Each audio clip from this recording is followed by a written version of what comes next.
Fábio Vilas Boas, que agora é pré-candidato a deputado federal.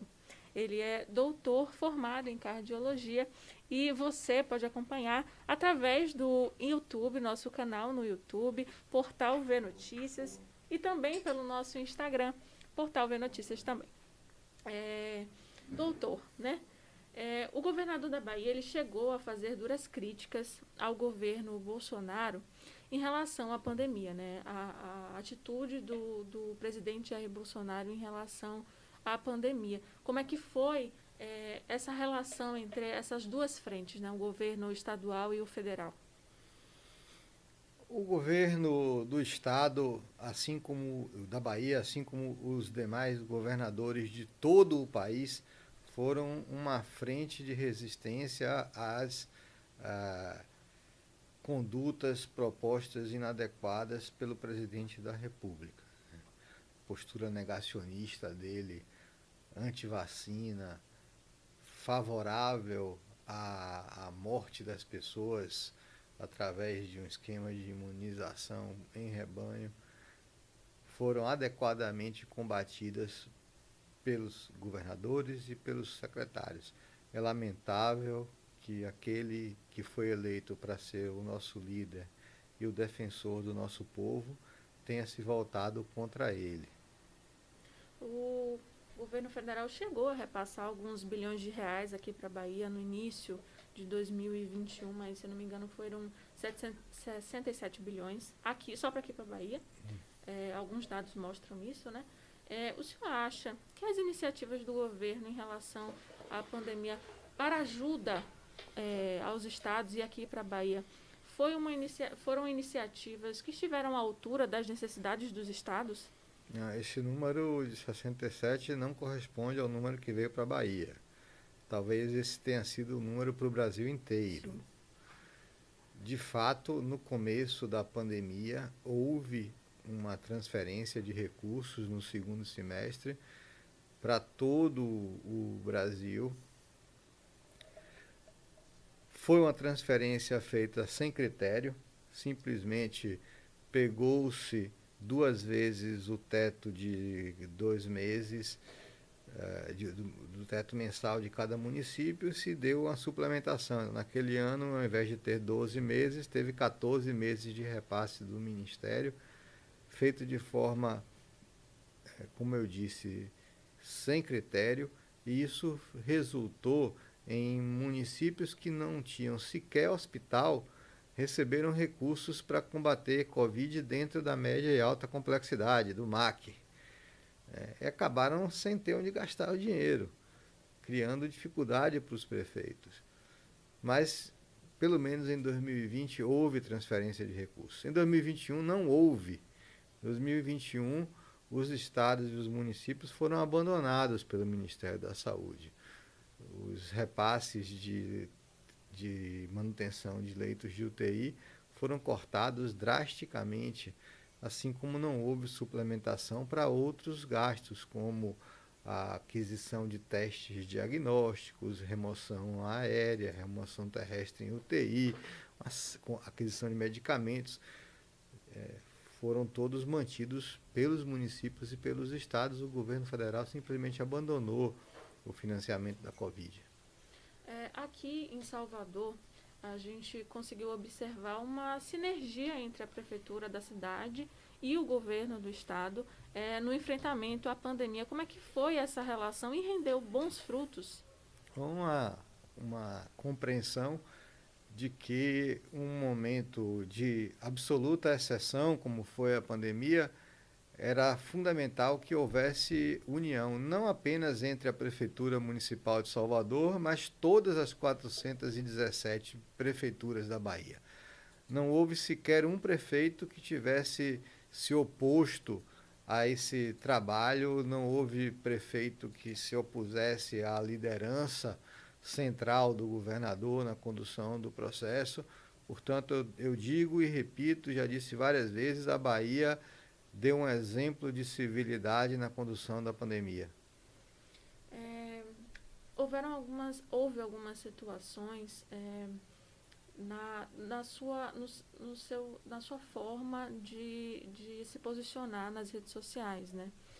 Um caso muito falado foi em que o senhor trouxe um comentário sobre a cantora Ivete Sangalo, né? Cobrando ela que se posicionasse sobre questões sociais. E o senhor chegou a se desculpar da forma como o senhor falou, e falou que o comentário foi relacionado aos artistas para que eles se posicionassem sobre a pandemia. O senhor acredita que os artistas eles têm o poder de propagar discursos? Acredita que a classe artística tem como, pode mais incentivar a população mais do que a classe pública? Eu não tenho nenhuma dúvida. Eu entendo que a imprensa teve um papel de salvar vidas maior do que todos os leitos de UTI que a gente abriu. Porque a nossa capacidade de mudar o comportamento da população, botar máscara, lavar as mãos, distanciar-se socialmente, aprender a tossir, aprender a espirrar, isso tudo só foi possível graças à massificação da informação de forma repetida pela imprensa. A imprensa foi fundamental no combate à pandemia na Bahia e no Brasil. Só que depois de um determinado momento nós começamos a enxergar que havia um segmento de cidadãos que não se submetia às diretrizes de convívio social. A gente via jovens indo para festas clandestinas, fora das cidades, em sítios, em fazendas, em subsolos, em garagens, escondidos, desafiando a ordem geral de distanciar-se. Em plena pandemia, nós tivemos milhares de casos relatados dessas festas comandadas por jovens. E é natural do jovem não submeter-se ao status, à ordem estabelecida. O jovem tem a característica de rebelar-se. Então, nós queríamos, naquele momento, buscar interlocutores, buscar pessoas que conseguissem comunicar-se com esse jovem. Então, um ídolo do jovem, se ele diz não faça festa clandestina, não deixe de usar máscara, se ele leva essa mensagem, aquela pessoa que é fã, ela tem uma maior probabilidade de obedecer ao ídolo do que ao governo, do que ao secretário, à polícia, o padre ou a imprensa careta. Então, o que eu quis ao apelar para esses ídolos foi que eles usassem o seu prestígio para poder ajudar a trazermos esse segmento que naquele momento era quem estava fora do combate. Os velhos estavam em casa, os frágeis estavam em casa, todos fazendo a sua cota de sacrifício, e a juventude estava na rua como se não houvesse pandemia. Infelizmente, houve uma reação desproporcional por parte da cantora. Eu não tinha intenção nenhuma de criticar a sua participação na pandemia. Ela fez algumas doações de colchões, de ajudas do ponto de vista financeiro, mas naquele momento eu não estava atrás disso. Eu queria algo mais.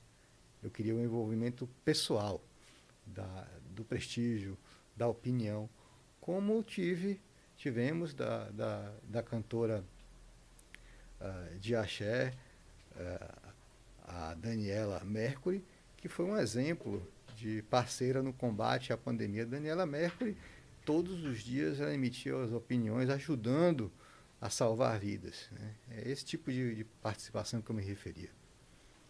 Agora, sobre a sua saída e a sua gestão, como é que o senhor avalia o seu trabalho à frente da Secretaria de Estado da Bahia?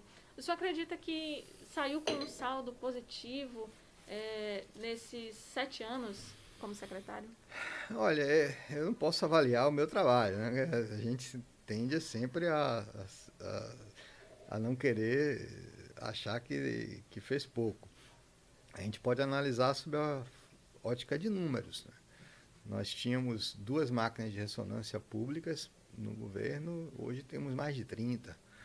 Nós temos hoje quase uma centena de aparelhos de tomografia em todo o estado da Bahia. Construímos e reformamos e ampliamos mais de 20 hospitais e maternidades novos, construímos 25 policlínicas, implantamos a saúde digital, enfim, uma série de ações que fazem com que a Bahia hoje tenha um patamar de oferta de serviços bem superior ao que tinha quando a gente chegou. Mas isso é um castelo que você vai construindo, cada um que vem coloca o seu tijolinho. Wagner e o secretário da época Sola fizeram uma grande parte do que nós temos hoje. Rui e eu fizemos uma parte e o próximo governador e secretário irão contribuir. A gente torce apenas que nós tenhamos sempre governadores com um viés social, né, que a gente possa ter na área da saúde o mesmo apoio que tivemos nesse governo de Rui Costa e de Jacques Wagner. O senhor tem desejo de voltar para a secretaria? Pensa que no futuro, quem sabe, o senhor acredita que poderia voltar para essa pasta? Eu acho que a vida é feita de ciclos, né? Eu cumpri um ciclo de contribuição, estou buscando envolver-me num outro nível para levar para o Brasil a experiência vitoriosa que tivemos aqui no estado da Bahia. Não tenho e nunca tive apego a cargo público, a nada material. Eu tinha a minha vida de médico consolidada e eu, de forma autônoma, decidi trilhar por esse caminho. A decisão de participar de um cargo executivo não é minha, é sempre por convite de alguém. A decisão de buscar um cargo eletivo, essa é minha e das pessoas que me apoiam em busca de um mandato para que eu possa ter autonomia e independência de defender os meus pontos de vista e buscar ajudar Brasília a ter alguém que conheça profundamente o sistema de saúde e a assistência à saúde. Eu sou uma pessoa que sou egressa da prática médica, nos hospitais, nos ambulatórios, nos consultórios, conheço de dentro, por dentro, o sistema de saúde público e privado. E, portanto, me coloco numa posição ímpar para poder levar a opinião sólida, qualificada para Brasília. E como é que o senhor percebe que ficou a saúde da Bahia depois da sua saída da secretaria? Tem 7 meses que eu saí da secretaria. Tereza Paim, que era a minha subsecretária, assumiu o cargo de secretário sem um chefe de gabinete, acumulando os 3 cargos, e ela se desenvolveu excepcionalmente bem nesse período. Acho que ela foi uma excepcional secretária, conseguiu conquistar a confiança, a simpatia dos funcionários, da sociedade.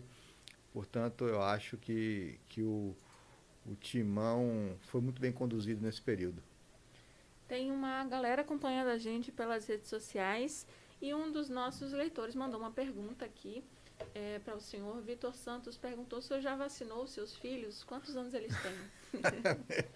Minha filha tem 26 anos, é médica, residente de ginecologia em São Paulo, está vacinada, já teve Covid.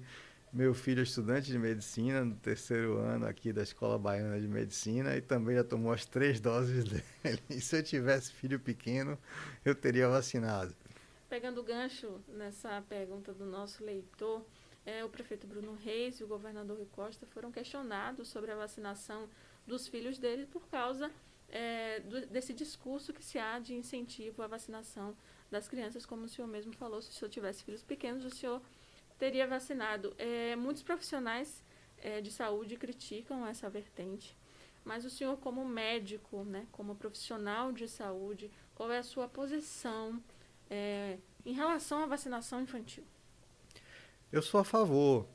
se você for garimpar a informação, no começo, quando se preconizou a vacinação das crianças, eu fui contra, porque não se havia ainda vacinado sequer 50% da população total. Então, se iria gastar vacina com uma população com um risco menor, enquanto ainda havia pessoas frágeis por tomarem ainda suas segundas doses. A partir do momento que nós atingimos uma taxa de cobertura vacinal superior a 70% com a segunda dose das pessoas mais vulneráveis, eu acho que a próxima população a ser vacinada, de fato, tem que ser a população que contrai o vírus, leva para casa, né?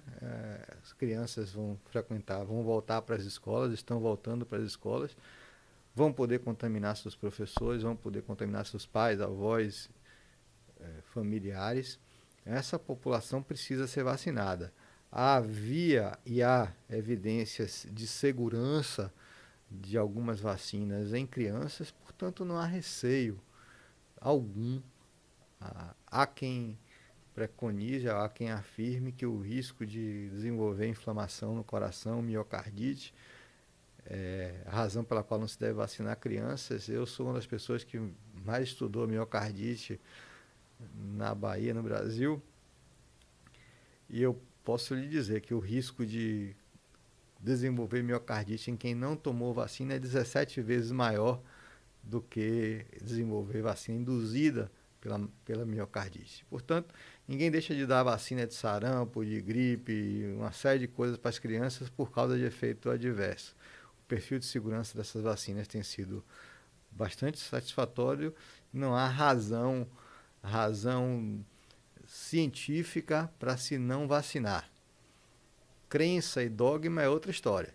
Aí já não é dentro de um pensamento científico. As pessoas podem acreditar no que elas quiserem. O senhor anunciou, né, a sua pré-candidatura a deputado federal. E desde então o senhor tem corrido atrás para oficializar, né, esse interesse da sua candidatura para ir para a Câmara Federal. Qual o objetivo do senhor indo por esse caminho? Meu objetivo é continuar ajudando a construir uma saúde pública e um sistema único de saúde mais fortes. Nós temos um sistema que no papel ele funciona muito bem, mas na prática ele é desfinanciado, né? Falta dinheiro, e ele é aplicado, ele é executado com muitas falhas. Aqui na Bahia nós conseguimos corrigir várias dessas falhas, ainda há muito o que se possa fazer, e eu acredito que a gente tem condições de continuar ajudando a Bahia e levar para fora da Bahia essa experiência vitoriosa que nós tivemos aqui na condução da saúde da Bahia. E nessa correria do senhor para oficializar a sua candidatura, a gente sabe que o senhor já conversou, né, com o MDB. O senhor já fechou esse acordo, esse acordo para a sua candidatura com o MDB? Tem outros partidos em mente? Eu já tive conversa com praticamente todos os partidos. Já tive conversas com o partido PP de João Leão, já tive com o PSD do senador Otto, tive com o Partido dos Trabalhadores, com o PL de João Gabacelar, já tive conversa com o PSB da senadora Lídice, e a conversa avançou mais com o MDB, e a gente está vendo aí como é que está o desenrolar. Tem muita coisa acontecendo. Uma hora vai ter união com o PSDB, outra hora vai ter federação com o União Brasil. Estou esperando essa poeira baixar para poder tomarmos uma decisão definitiva, mas eu fui muito bem acolhido pelo partido, o presidente Futuca, o secretário Juvenal, todos estiveram sempre muito, me acolheram de forma muito carinhosa e respeitosa lá, o ex-deputado Lúcio. Numa entrevista recente, o senhor comentou que o senhor já tem o apoio aí do governador Rui Costa.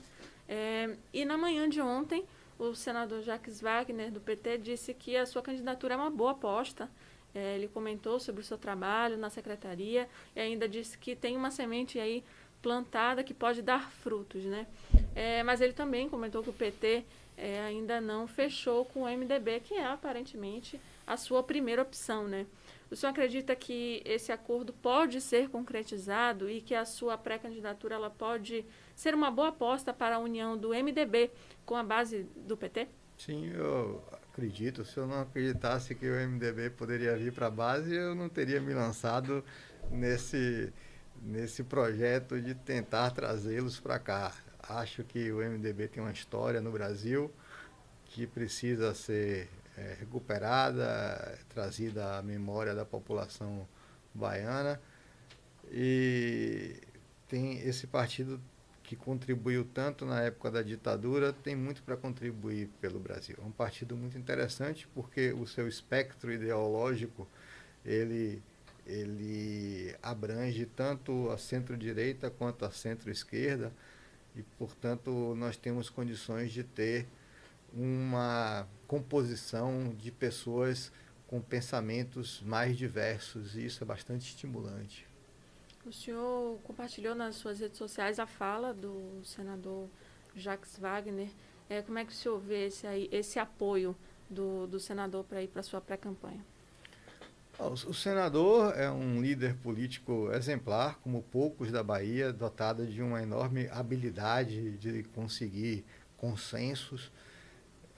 Tem sido para mim uma voz sempre de conselho, de orientação, e tendo ele construído o que construiu de capital político ao longo dos últimos 20 anos no nosso estado, qualquer palavra de apoio dele, de endosso à minha pretensão, reveste-se de um enorme valor para mim. E numa possível eleição, né, o senhor se elegendo e ele também se elegendo aí a governador, como é que seria essa parceria entre o senhor e ele aí futuramente?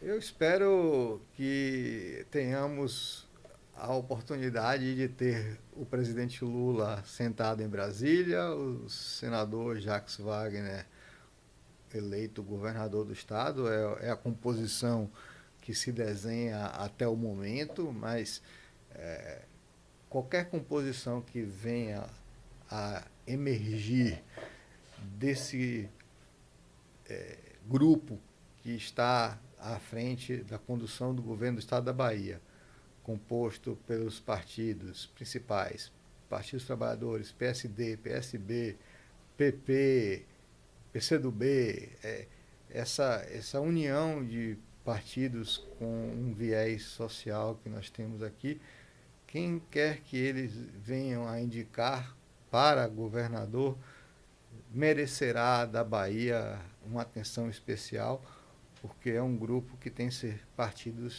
que tem serviços prestados ao estado da Bahia.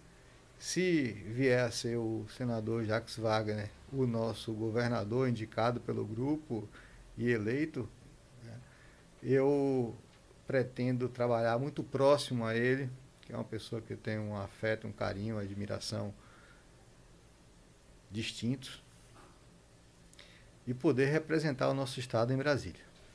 Enquanto figura política, o senhor se enxerga de que lado? O senhor se enxerga como de esquerda, como de direita, como centro, como social? Vamos lá.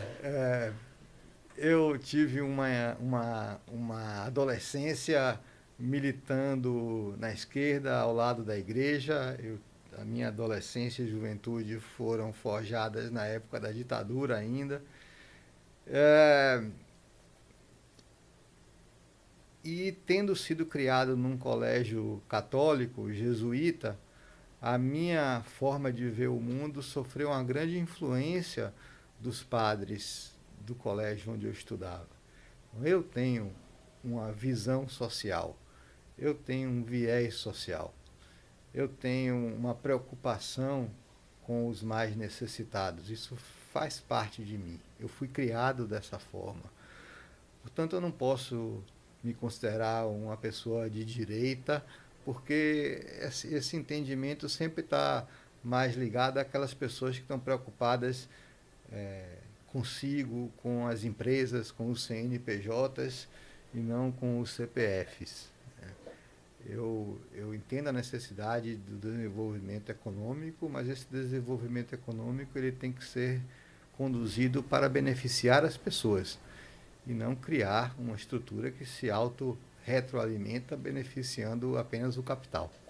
O senhor comentou que pretende, né, levar essa pauta da saúde para a sua futura legislatura, sua possível legislatura na Câmara Federal. Quais são as outras linhas que o senhor pretende seguir, se caso consiga se eleger deputado federal? Além de médico, eu sou um produtor rural, né? Eu trabalho na lavoura do cacau, que eu já estou há mais de 20 anos nessa área. Eu trabalho com a pecuária, tanto bovina quanto caprina. Eu crio uns bodinhos na fazenda já há mais de 15 anos. Eu também crio peixe, tilápias, em tanques. Então eu conheço bem a realidade da cacauicultura e conheço a realidade do semiárido baiano. Eu me considero um representante legítimo desses dois polos do meio rural, essas duas regiões. Eu não sou uma pessoa da soja, do oeste, não sou uma pessoa do agronegócio, mas os temas relacionados à produção rural, ao pequeno produtor, tanto dessa região da cacauicultura, quanto do tema do semiárido, são temas que eu conheço profundamente, toda a problemática, e pretendo ser um representante dessas duas condições da Bahia.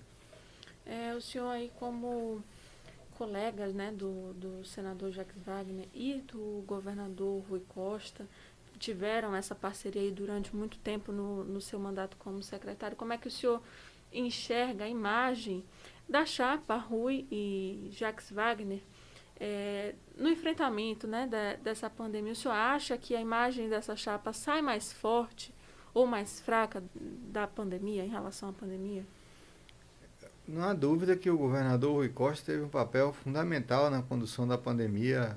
Aqui na Bahia nós temos a segunda menor taxa de mortalidade de Covid do Brasil e isso não aconteceu por acaso. Isso aconteceu graças a um esforço muito grande nosso, do governo, em dispor de todos os recursos, do empenho pessoal dele, fazendo reuniões com os prefeitos. Portanto, o governador Rui Costa e todo o seu secretariado, o governo, saíram vencedores dessa pandemia. O senhor teve algumas polêmicas, né, como a gente comentou mais cedo, durante a sua gestão na secretaria. O senhor acha que todas essas questões que aconteceram durante o seu período de mandato podem atrapalhar de alguma forma a sua pré-candidatura, a sua candidatura a deputado federal? Olha, é uma pessoa que fica 7 anos na condução de uma das maiores secretarias, e a secretaria de maior visibilidade durante 2 dos 7 anos, e são capazes de apontar 3 ou 4 ou 5 polêmicas em que eu me envolvi. Eu acho que é muito pouco. Eu acho que o grau de exposição que eu me submeti, o número de opiniões que eu tive coragem de emitir e desafiar, e das brigas que eu tive que comprar, se só me trouxeram 3, 4 ou 5 atritos, eu acho que isso foi muito pouco. Eu prefiro pecar por ter feito, né, do que me esconder na omissão de não fazer por medo de errar. Só erra quem faz.